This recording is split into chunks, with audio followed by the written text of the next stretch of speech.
案子多亏了你的帮助，才能这么快的结案。我谨代表市局向你表示感谢。我只是完成我的工作，并不存在你说的帮助之类的私人感情，你不用谢我。李局长，禁言啊是谦虚，他的意思就是说这种小事就不用放在心上。好了，喝，来，你们都喝。我听说在国外评教授那是很难的，你看人家小博这么年轻就当上副教授了，真的是不简单。事实上，我的专业成果完全可以评教授以上，只是年限不够，被他们拒绝了。你看哈，这比我说的还厉害啊！可以这么说。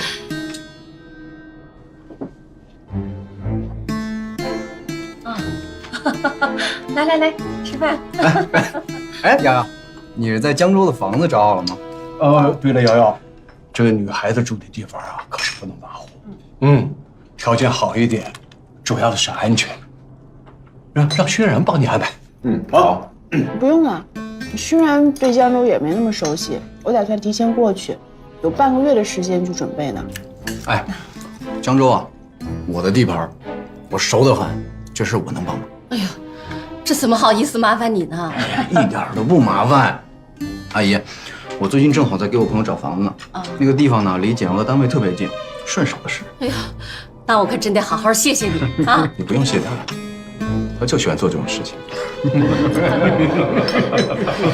你说啊，瑶瑶一个女孩子离家在外的，你说我们又帮不上她的忙，哎呀，真是我特别担心。简瑶交给我，您就放心吧。啊，来，瑶瑶，快谢谢傅大哥啊！谢谢傅大哥。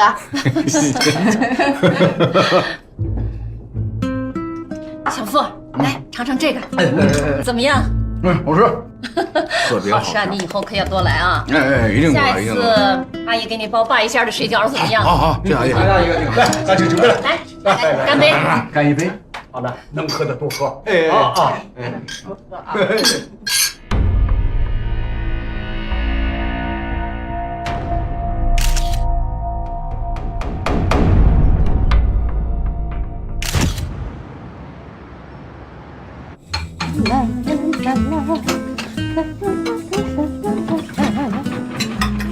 妈，心情不错啊。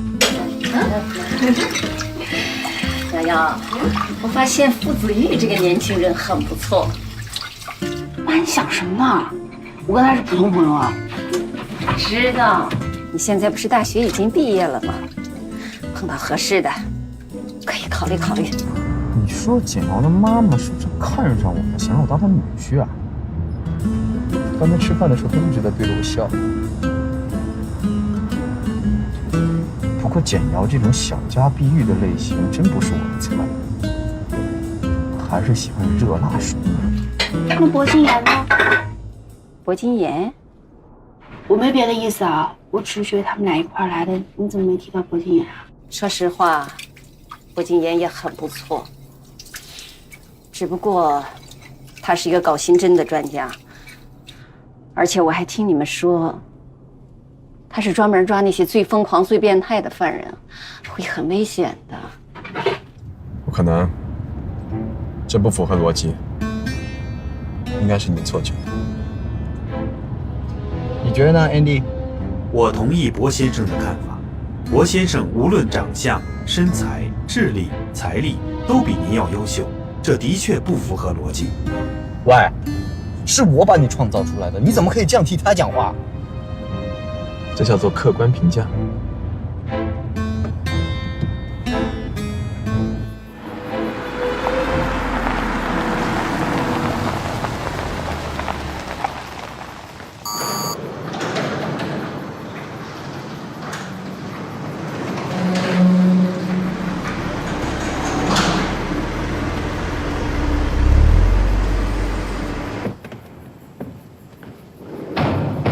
静安，有东西给你看一下。当时你想聘请简瑶作为你的助手，不过谁都没想到他会拒绝。我很遗憾，按照例行程序，我以你的名义拿到了他的详细档案资料。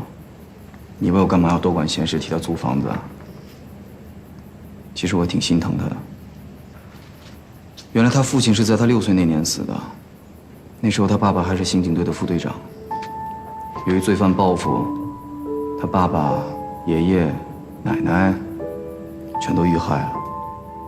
那时候他和他妹妹就在隔壁的卧室，要不是警察及时赶到的话，估计也活不了。闭上眼睛。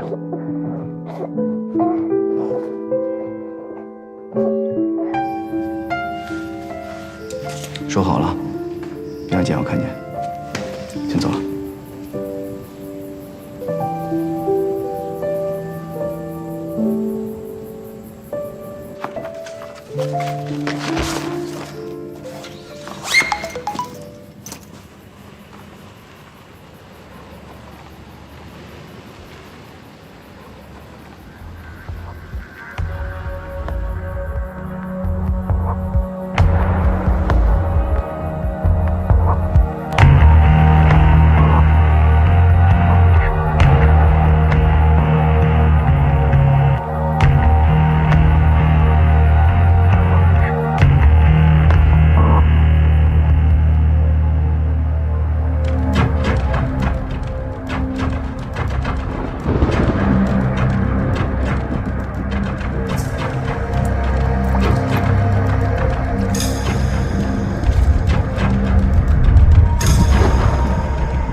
活的，就是那个，我去挂鱼鳞，然后它那个尾巴一翘还往外蹦的，然后鱼鳞也没下来。鱼是活的是吧？哦，那可为难死你了。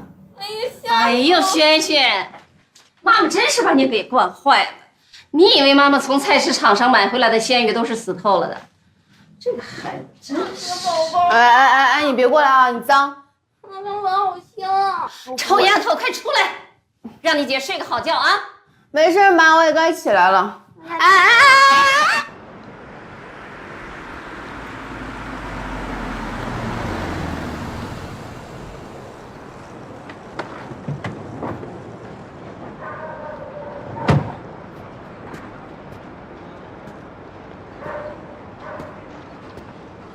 月儿，你怎么来了？你今天不上班啊？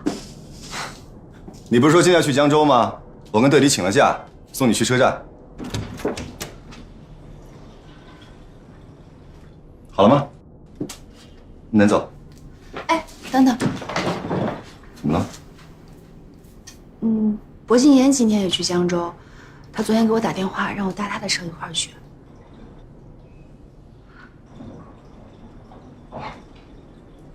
那也行。他什么时候来？干什么？摘菜。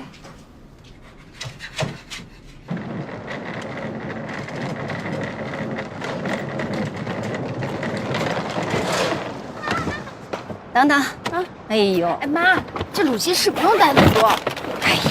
哎呀，这个炸鱼干你不爱吃就别带了。这带着。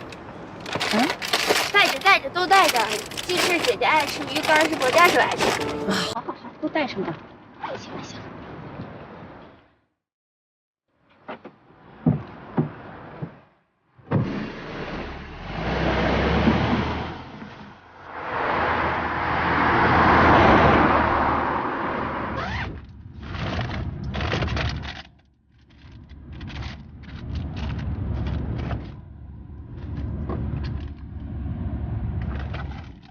带那么多零碎干什么？去江州要开3个多小时的车呢，司机很辛苦的。副驾的职责就是把账后勤。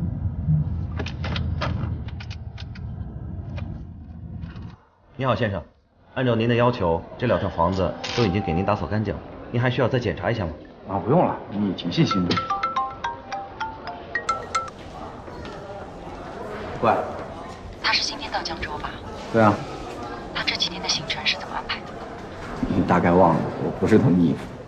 那你通知他，叫他一安顿好，马上给我打电话。你可能又忘了，我也不是你秘书。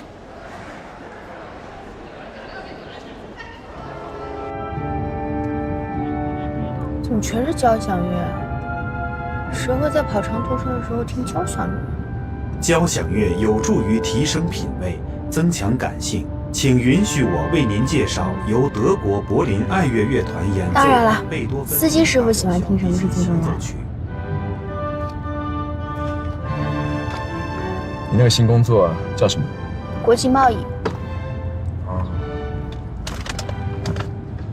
那就是买进卖出、翻译报关单、签个合同、参加商务谈判之类的事情啊。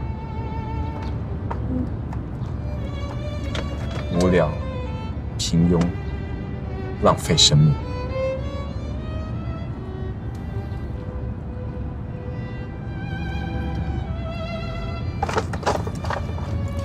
我小学班上有个同学叫小明。怎么了？小明想找丽丽当他的同桌，但是丽丽呢已经选择了小强当他的同桌。然后小明就每天跑到丽丽跟前，跟她说小强是一个又胖又丑又傻，每天上学都会忘带橡皮擦，非常糟糕的同桌。你说这些小学生是不是很幼稚？嫉妒是人类一种很普遍的心理状态，不只是小学生，事实上很多成年人。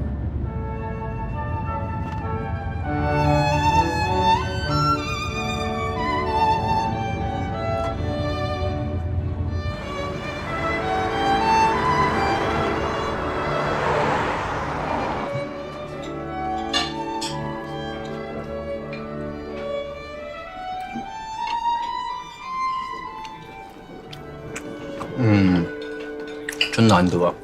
以前跟他吃饭的时候，他完全意识不到桌上旁边还有其他人。郭教授吃饭的时候是挺专注的。哎，洋洋，你的行李都在车上吗？还有一部分在寝室里。你不是毕业了吗？怎么还没退寝室啊？没有，我室友他正好留校读研了，我就都放他那儿了。没找到房子之前，我就跟他挤着住。你能不能不要这么侮辱我？就在二环边上，距离你工作的地方呢只有4站路，包你满意。好吧，那我也不客气了，明天去看看。为什么是明天？今晚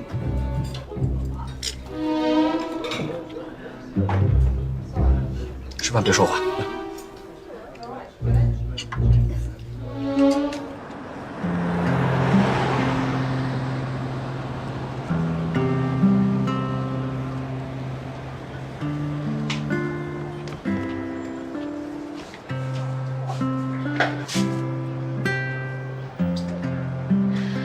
2个都是帅哥，哪个是你真命天子啊？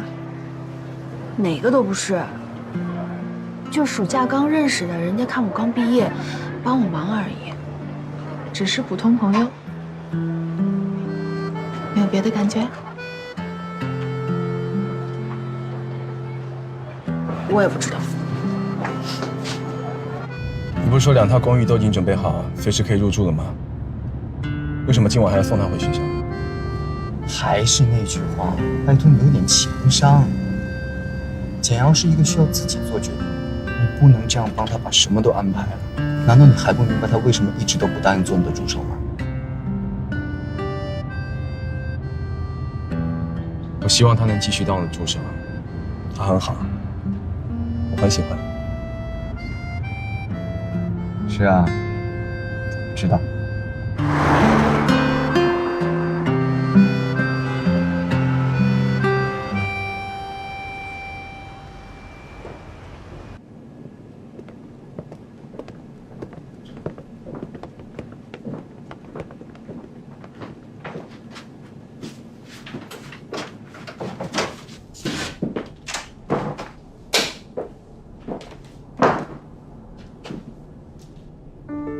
怎么样？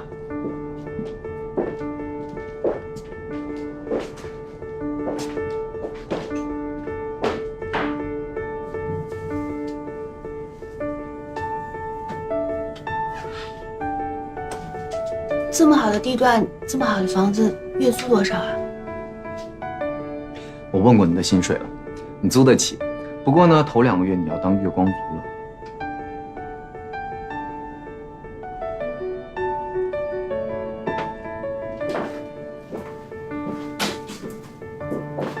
只是没有厨房，不过你也不需要。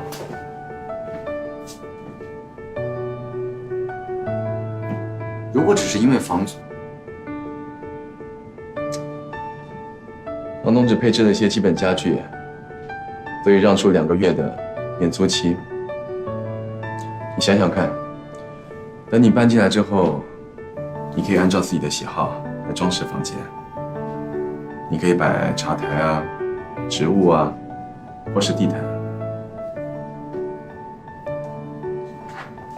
这个地方可以放一个格帘，素白纱或者素条纹的，泡澡的时候就可以垂下来。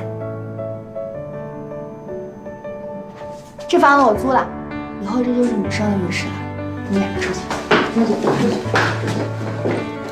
你就别下来了，你的租约合同我帮你拿给你的房东就行了。真是谢谢你了，让我自己找，肯定找不到这么舒服的地方。不客气，等把家收拾好了，记得请我吃饭啊。没问题。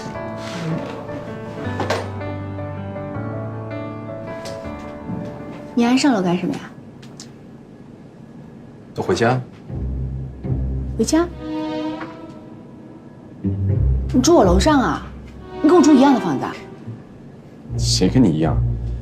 我那一套比你的大3倍，就你那小套间，也只够你装那些小零碎的。他的确实比你大3倍。重点不是这个，他为什么跟我住在同一栋楼里啊？因为你们俩的房子都是我帮忙找的。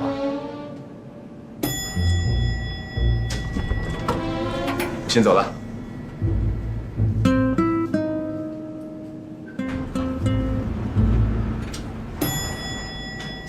我先下去了，拜拜。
你好，快递，你看一下，这是薄先生的快递，我打他电话，他不在家，说是让我送到您这里。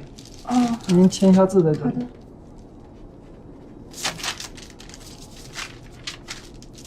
谢谢啊。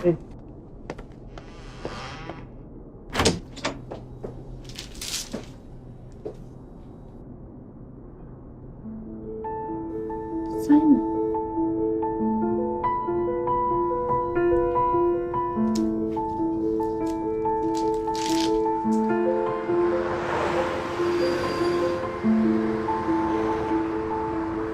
这是你的入职简述，看看有什么问题吗？市场2部，我以为应聘的是策划部门呢。我们公司会根据岗位的需求做出合理的安排。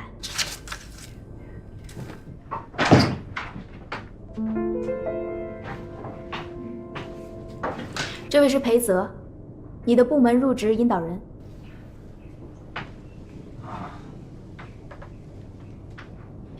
新员工，欢迎你。我叫裴泽。你好，我是简瑶。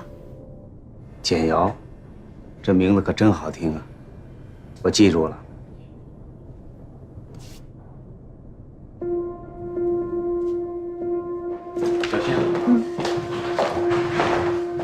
泽，你又忘了这周要请我吃饭了吧？怎么会忘了？我得找个时间，咱们俩单独请。黑泽，这个颜色我很喜欢，谢谢你哦。我就知道这个颜色最适合你。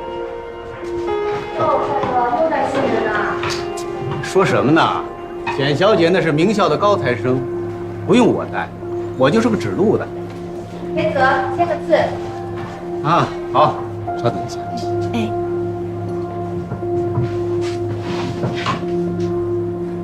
小心些，多保重，可别走了前任走的。哎呀呀呀，大姐，你说什么呢？我们市场二部没得罪过你，对不对？别吓唬我们的新人。简瑶，职场啊，就像江湖，什么人都有。不过我相信，你很快就能适应。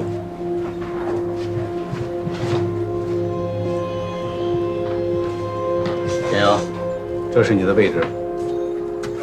来，试试。喜欢吗？喜欢。需要什么的话，到20楼行政部去申领。好的，知道了。好，我走了。哎。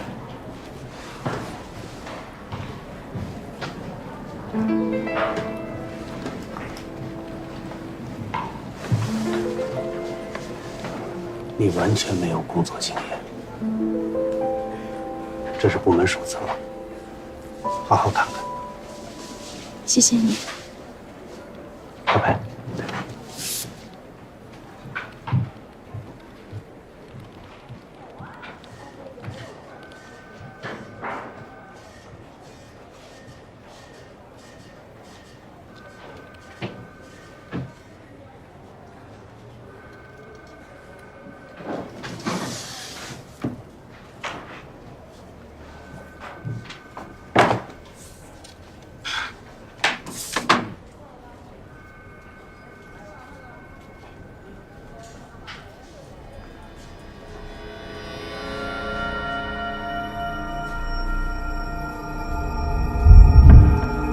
那是万威，对不起，我吓到你了。我不知道这还有人。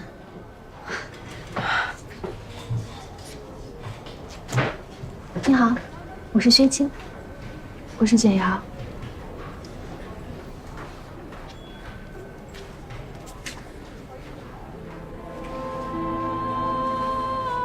这个就是我这个职位之前辞职的女孩吧？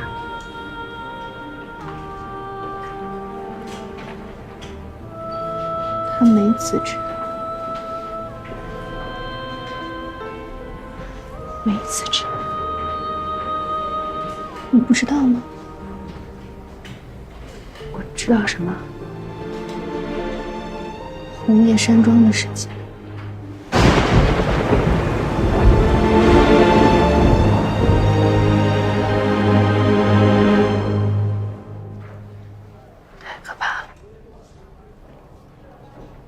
出乎人意料。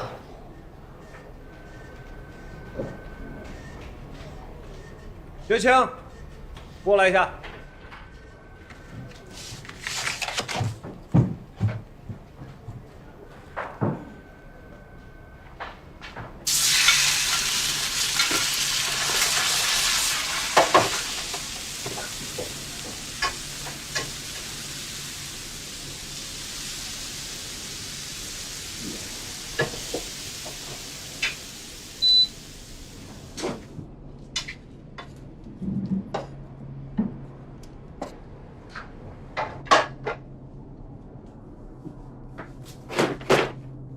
你怎么进来的？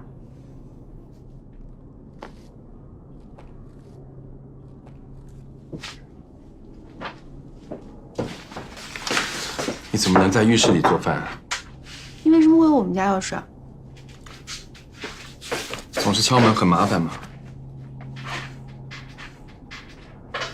那把是我家钥匙。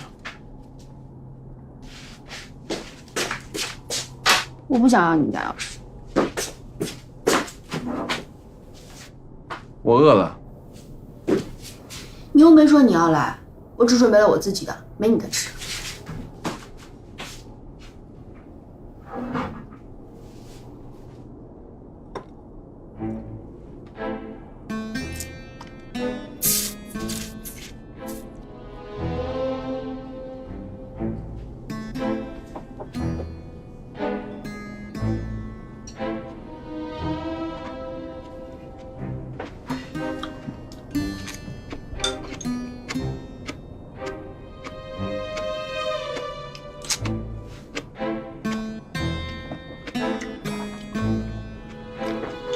就算你一直看着我，这菜不会变得更好吃。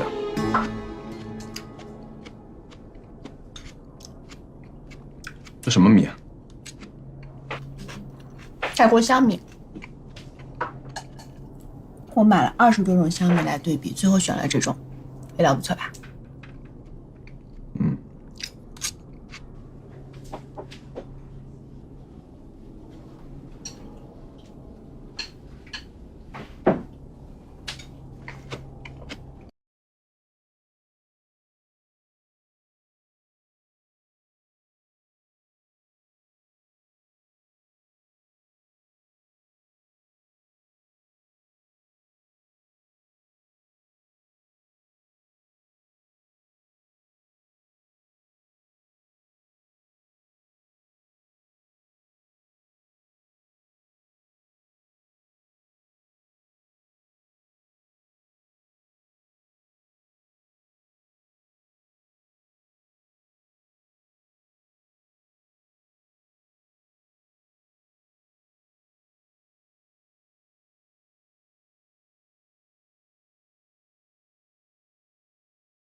喂，欣然，干什么呢？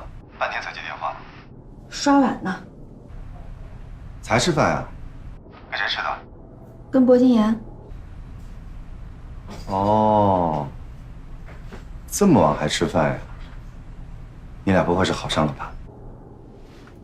才没有呢。那我半夜12点还跟你吃过夜宵呢。找我什么事儿？学数字的事有些眉目了，省里专家利用新的技术，又找到了几个新的数字。如果再有进展，我再通知你和薄教授。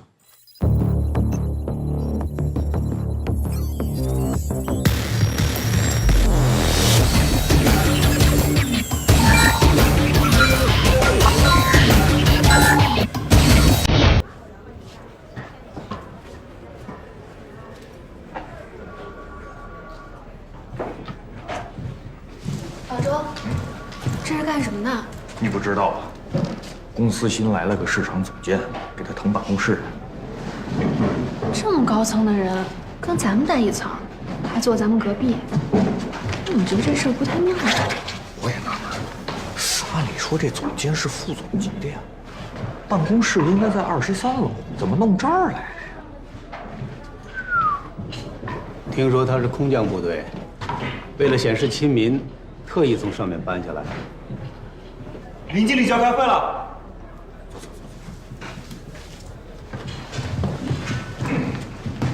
加油！走了。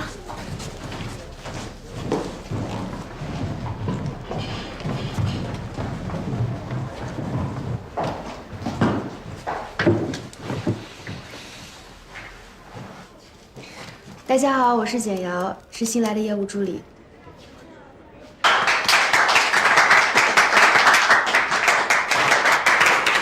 你好，我叫周琴，以后叫我小周就行了啊。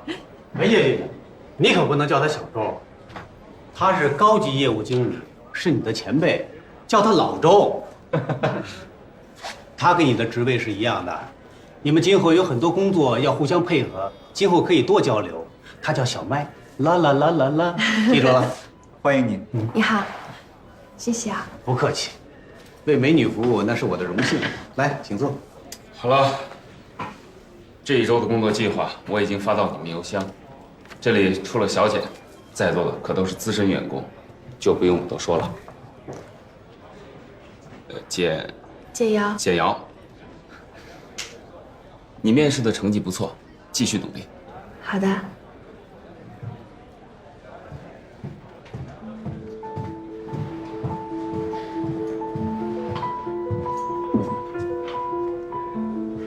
你就是简瑶。林经理好。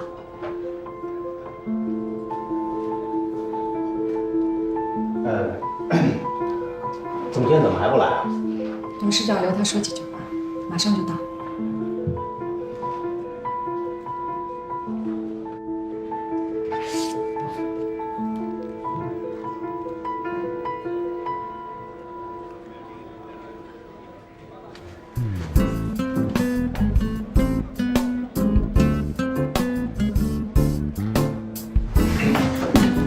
欢迎博总。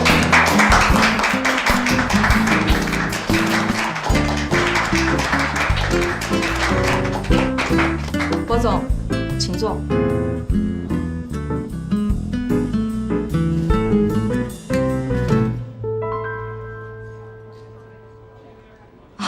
这位就是薄敬言总监，我们很荣幸，今后会在他的带领之下，将市场2部的工作开展得更加出色。根据董事长的意思，薄总来我们部门主要是掌握大的经营方向和策略，不会过问日常常规工作。所以以后你们有什么事情直接向我汇报，我再向薄总汇报。薄总，您跟大家说2句吧。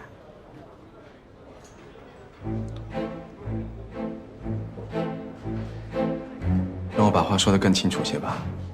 我是短期到这任职的，你们不需要跟我套近乎，我也没精力应付你们。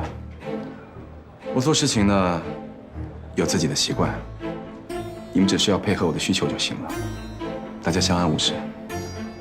我走的时候会给你们绩效评估 A。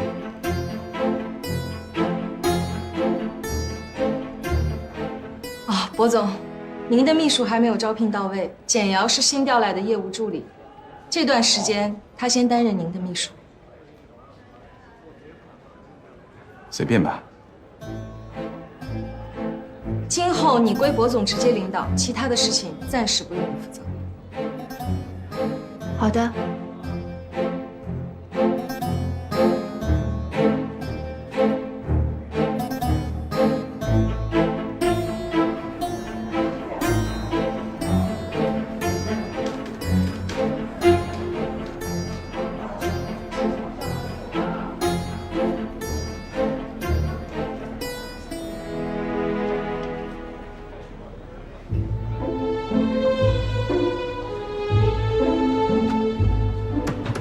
跟我进来。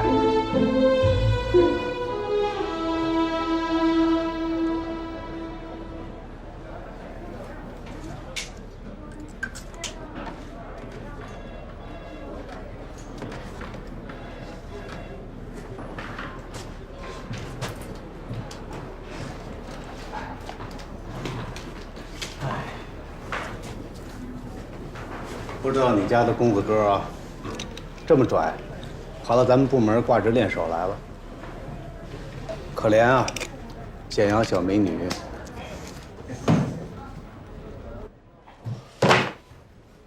解释。逃不脱的助手命运。薄敬言，进来。薄总，打扰了。搬进来吧。薄总，您看这个电脑放在什么地方合适？随便，放在我能看到的地方就行。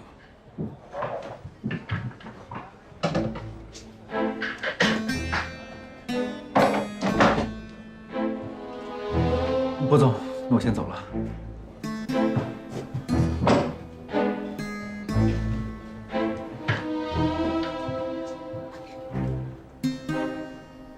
你别告诉我，是因为这里有案子，所以你伪装成总监来卧底，然后再派我过来。很高兴看到你的大脑开始运转了，只可惜运转的速度稍微慢了一点。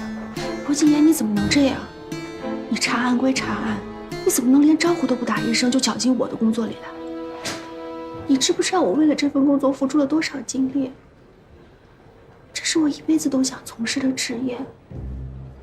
你查案的时候不希望被打扰，我也希望我的工作稳稳定定，不受到莫名其妙的干扰。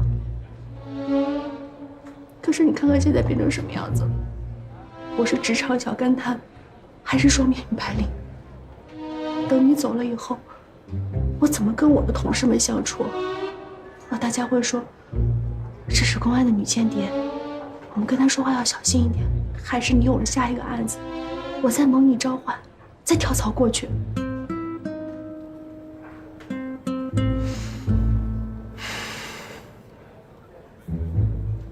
我以为你是愿意帮我的，之前的案子我们合作的很愉快。这是两回事儿，我心甘情愿帮你是一回事儿，我的工作和我的生活被你占据是另外一回事儿。你的情商不至于低下到连这么简单的道理都不懂吧？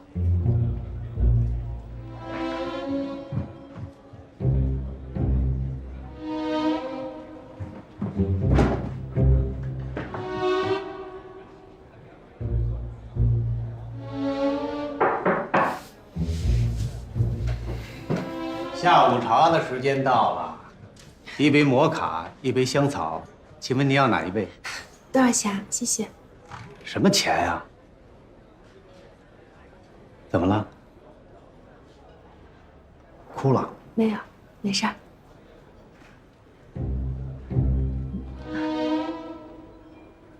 啊，那我先出去了。谢谢。不客气。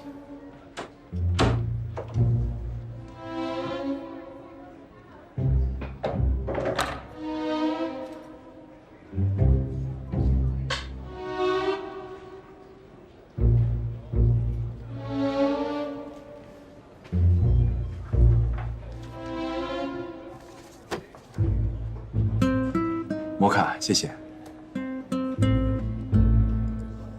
自己拿。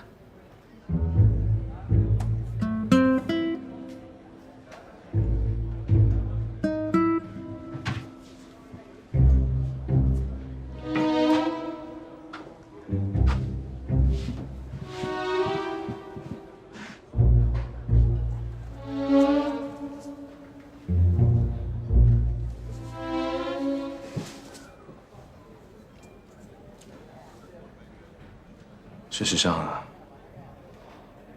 这个工作不会打扰你太多。我侦破杀人机器的案子只花了5天，一个企业的案子能有多高的技术含量，能花我多少时间啊？恕我直言，你知道你现在是在做什么吗？你是把低价商品高价的卖到另外一个地方，等你死了之后。你是想告诉你的子孙，你这辈子搬运了多少的货物，还是想告诉他们，你挽救了多少人的命？你胡说八道！你才是搬运工呢。我做的叫商品流通，促进经济发展，不可或缺。好吧，商品流通小姐。可以看看死者的资料。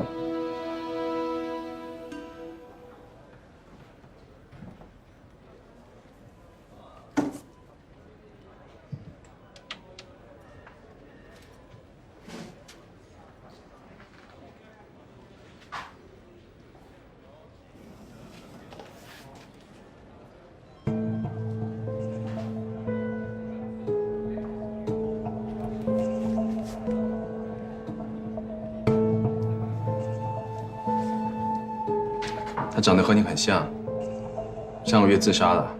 我们的调查由他入手。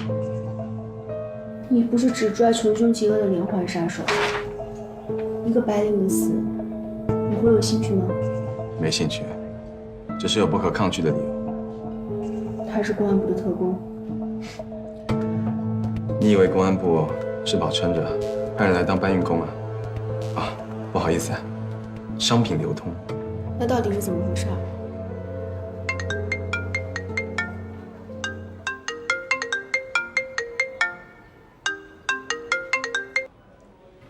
喂，知道了。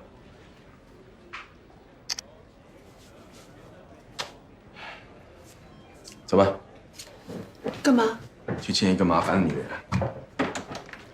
不然你以为我喜欢办这么无聊的案子啊？走。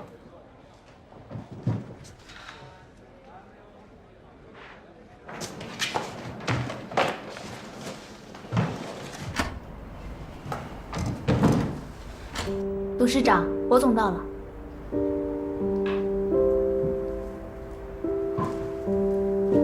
董事长你好，我是简瑶，来坐。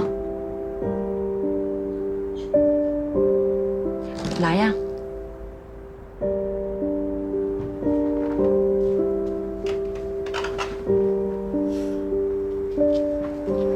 还以为助理会跟你是一样的，是个狂妄自大的孤僻怪人。当然不是。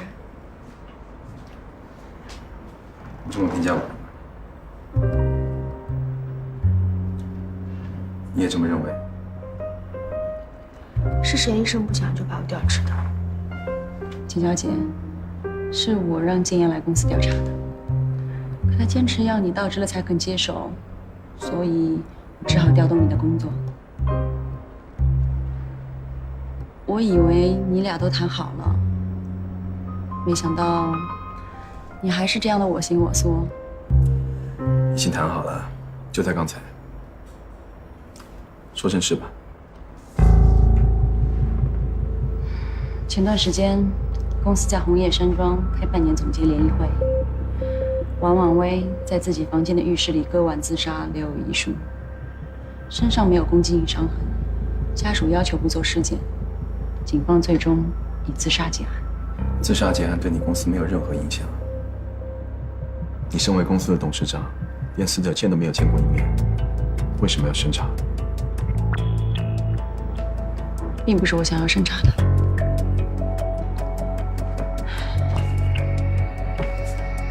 1个月前，我开始不停收到这封邮件。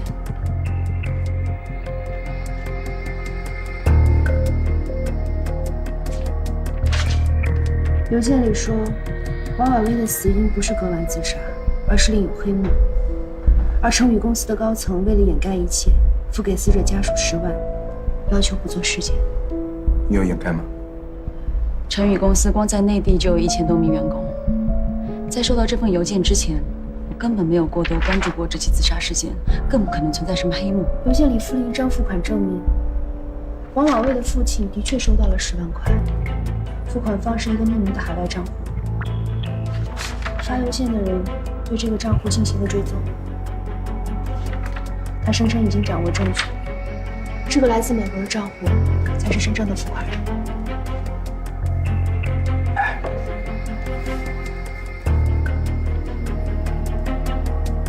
是谁？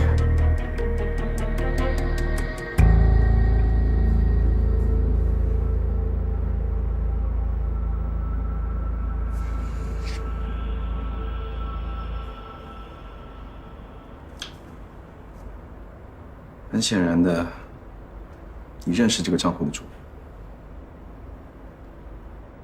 你看起来很紧张，是谁？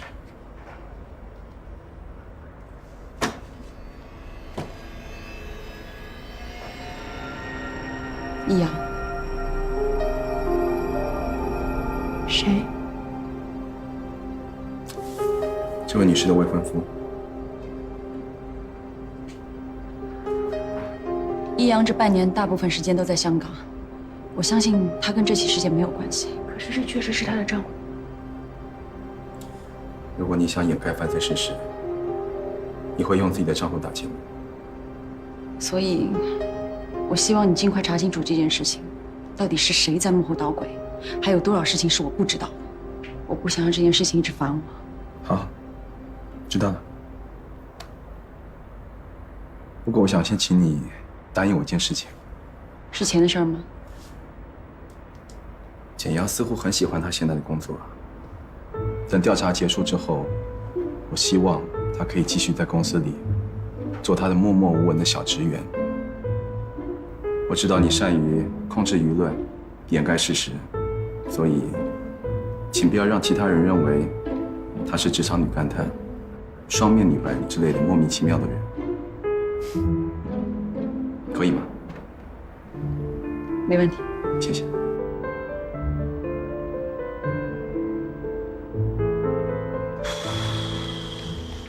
家常菜最好吃了，比应酬喝酒什么的有意思多了。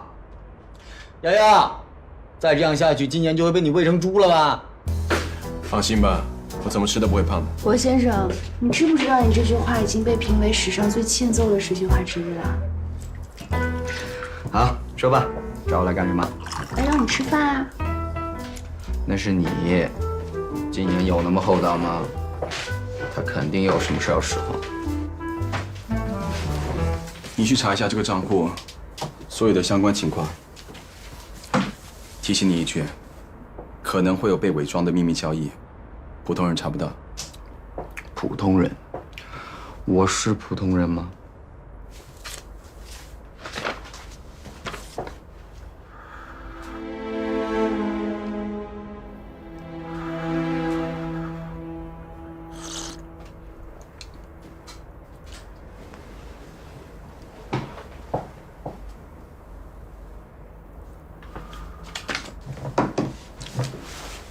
你确定让我查这个？你就不怕我查出你姐夫什么黑幕来？谁姐夫？厉一阳是尹总的未婚夫，那尹总就是你姐姐。她不是我姐姐，只是20年前她的父亲娶了我的母亲。那她就是你姐姐啊？我的父母跟她的父母跟我都没有任何血缘关系。可是那她还是你姐姐啊，法律上的。厉一阳就是你的姐夫，你确定这样的关系不会影响你的判断吗？当然不会。那接下来我们要做什么？你说说看。你确定要按照我的想法去调查？这个案子让你去查，就当做是提高助手能力的练习吧。我不是你的助手。你是啊。我是成宇公司的业务助理。我是成宇公司的市场总监。你不是。我就是。你不是。我就是。喂，我还在这儿呢。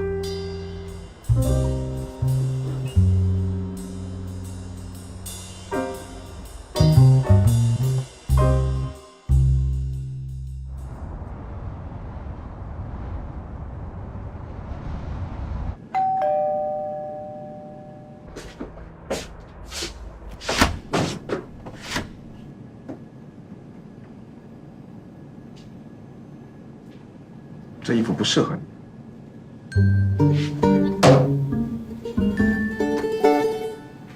卖衣服啊？出门？怎么？买东西。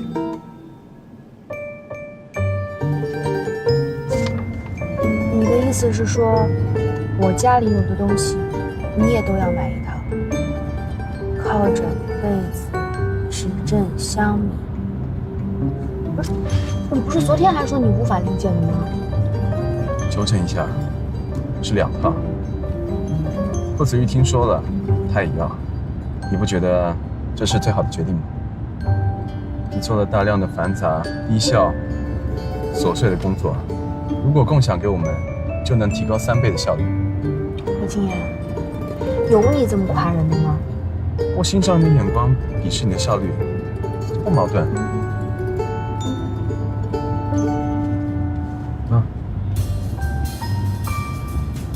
你让我自己去买？嗯。那你来干嘛？你以为我想来？傅子玉今天出差了。你是来当司机的？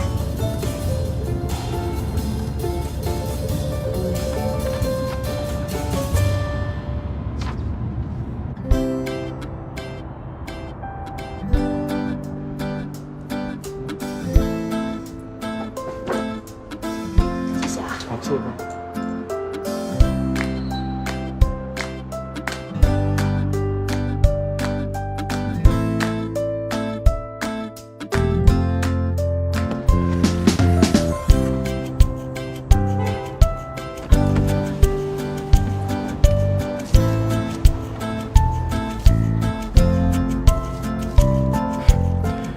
乎这个干什么？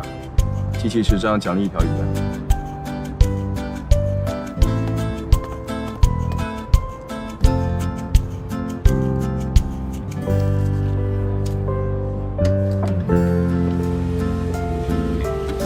小姐真有眼光，我们这款床卖的可好了，您可以躺上去试试。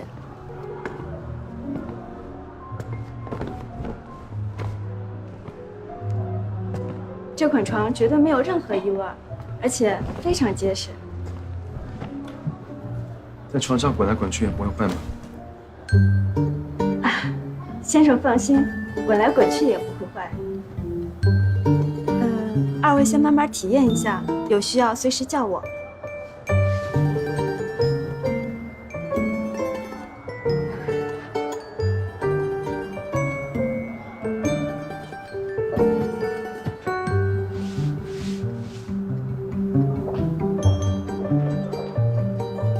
你会在床上滚来滚去啊？当然不会，只有沉默才会在我床上滚来滚去。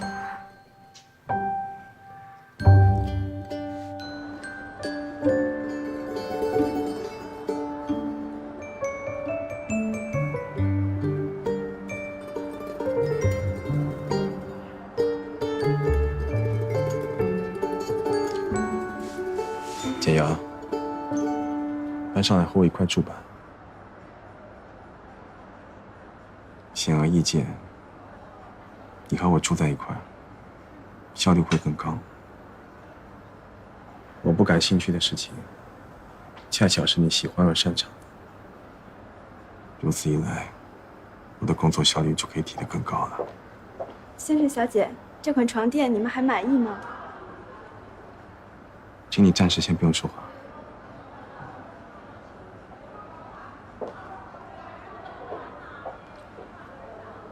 间接的来说，你也产生了更大的价值。抱歉，没兴趣。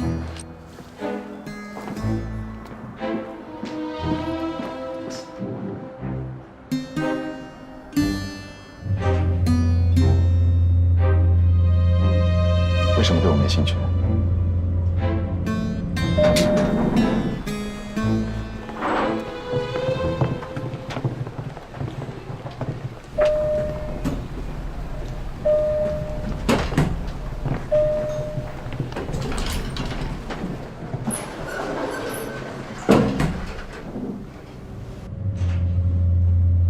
你还没回答我，为什么没兴趣和我一块住？想都不要再想了，我喜欢静静，我是不会搬上去住的。不要再说了。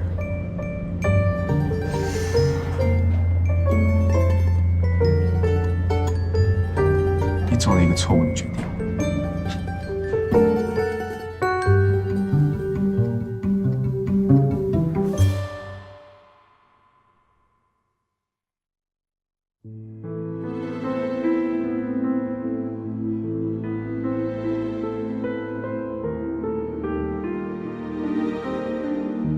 妈妈，原谅我的软弱，让我感受最后一次空虚和放纵，黑暗的起点与终点。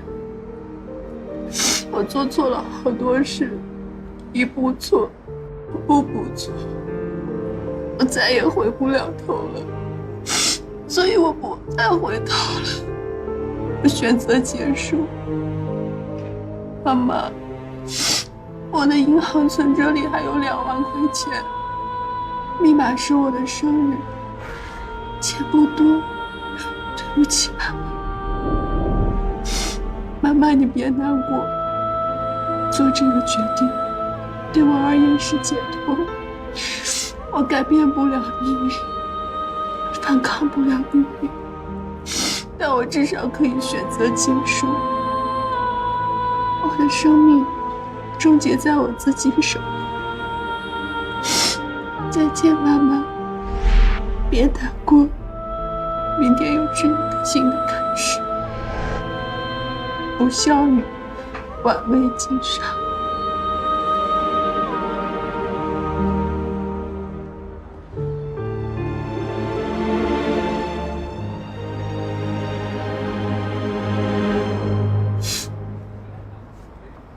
你说我都完了。做我的助手，最不需要的就是多愁善感，可以回到正常的模式了吗？女人都是多愁善感的，除非你找一个男人，而且这个男人还得会做饭，会钓鱼，会帮你布置家，会照顾沉默，还不嫌弃你的诸多挑剔。警察是不是觉得这份遗书写的情真意切，所以就把他判定成自杀？这点应该没问题吧？情感是最无法科学量化判断的东西。如果仅凭这一点就判定是自杀，那么他杀要伪装成自杀，那就太容易了。凶手只要想象自己快要死了，写一段话就行了。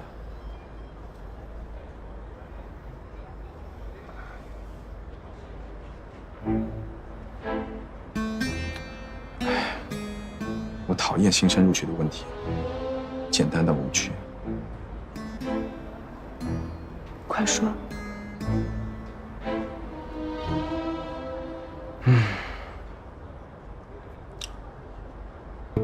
这的确是他为了自杀前准备的遗书。首先呢，他写遗书的时候，因为受人胁迫，因为字迹流利，诸多连笔，一气呵成。如果他是受人胁迫的，那么他的字里行间会有很多的笔误，或是停顿。除了这一点，还有很多的佐证，例如他在写遗书的时候用到了很多的比喻，比方说败将、壳、无底洞、深渊，还有不少的重复语句，比如妈妈，不要害怕，还有一些没头没尾的，我的生活变得灰暗、肮脏。你知道伪造书信的人，或是胁迫他的人会怎么写？以上都不会。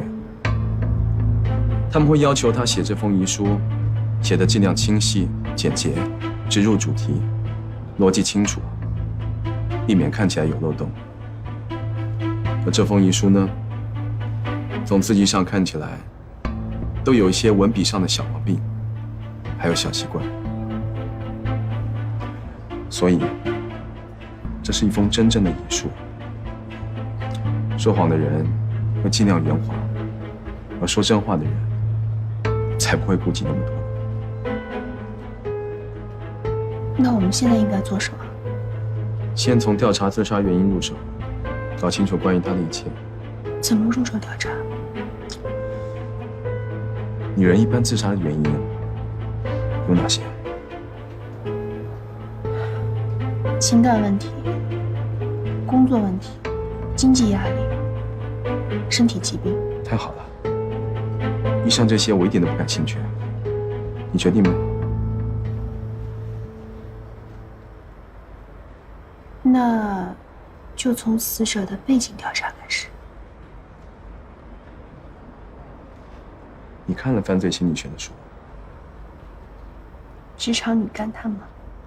应该的。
你在干什么呢？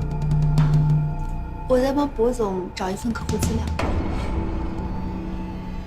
回头我让其他人打印一份给你。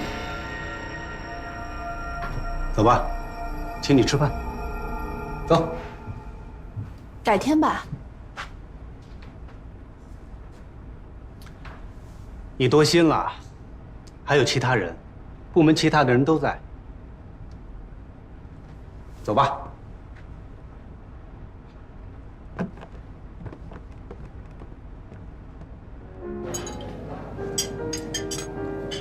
先生您的水。我问你一下，我上次要了一个王婉薇的博客被人删掉，会是谁做的呢？如果是感情问题，会是因为他吗？哎，你觉得有酒精好喝还是没酒精好喝呢？这个要根据您的喜欢。我喜欢，你给我推荐一个吧。还是他？喂。如果是工作压力。啊？好的，我马上调整。实在抱歉，实在不好意思。再见，林经理。林经理不会不喜欢王婉薇。我告诉你啊，这是个秘密。林经理对他的下属非常严厉，尤其是像你这么漂亮的女孩。小白兔，当心被大灰狼吃掉。哎，老周，谁是大灰狼？好好吃你的饭，别听他。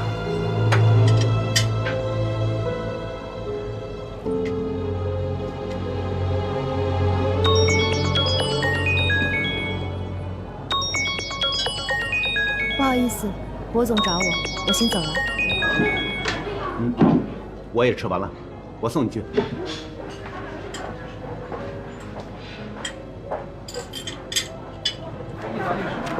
哎呀，小美女，不用这么火急火燎的，那么怕他。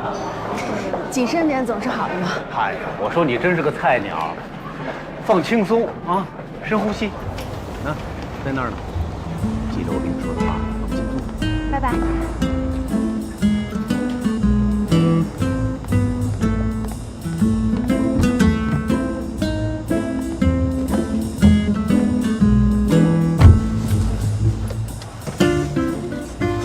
如果我是你，我会尽量避免与他们身体接触。你的语气能不能不要那么嫌弃？人家根本都没有碰到过。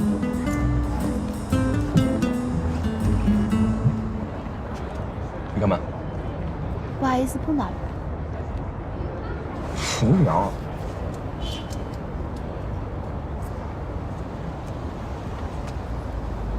这是什么？王婉薇的博客。你去查了？我也查了，可是被人删了。你是从哪儿查到的？你以后可要学会跟上我的节奏了。